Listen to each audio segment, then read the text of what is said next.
Садыр Нуркожоевич Жапаровка кайрылып, Токтогул районунун Элмирбек Иманалиев айыл өкмөтүнүн Чештөбө айылынын 200 түтүнүнүн атына кайрылып атабыз. Биздин айылда балдар, кичинекей балдардын мектепке барып келүүсү өтө оор. Бизде климат деген оор. Ушул балдарга канча жыл мурда бизге ишкерлер автобус алып беришкен, мин автобус. Ошол автобус 10 жылга жакында азыр акыбалы авариялык акыбалда өтө начар. Биздин окуучуларыбыз мына жол менен тетиги мектептен келишет. 7 километр жер. 5 күн бузулса 10 күн иштеп, 10 күн бузулса 5 күн иштеп, эптеп илейле ошол машинаны кеп атышат. Жолдо карлар күрөлбөйт. Ошол кыйынчылыкка карабай балдар окууга барып келет. Биздин маршруттун акыбалы өтө оор. Бул жакта мүрзөлөр бар мына. Мына мүрзөлөрдүн арасында чөөлөр көп. Ушулардан кооптонобуз да, немелерибизге кол салабы депчи.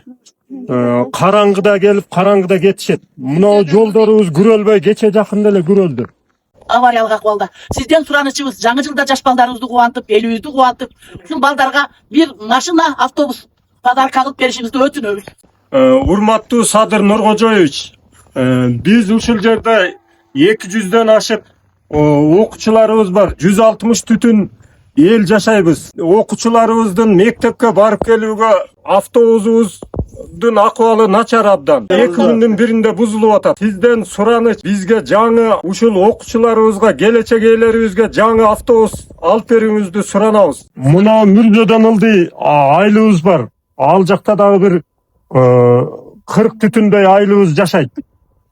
Бизге мындай эме, мына ушул эле мына чоң жолго мына кашкы эмелер чөйлөр келип, былтыр 2 чөй өлтүрүшкөн ушул жерде. Мынун ичинде дагы чөйлөрдөн балдар катышып бир жылы таланган ушул кот эменин ичинен дагы.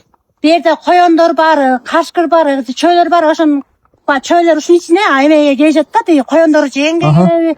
Мына ушун менен биздин балдар ушул жак, биз ушактын жашоочусумун мен.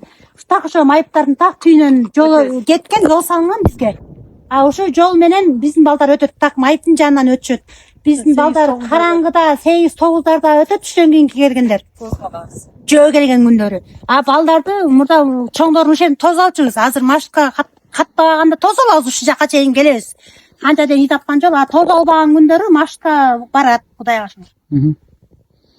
Ошо биздин көйгөйүбүз ушу маршрутка чечилип берсе, ушу Садыр Нуркожоевичтен эң эле суранып атат элек, маршрутка көйгөй бизде азыр ушунчалык маршрутка муктаж болуп атабыз балдарыбыздын келечеги үчүн.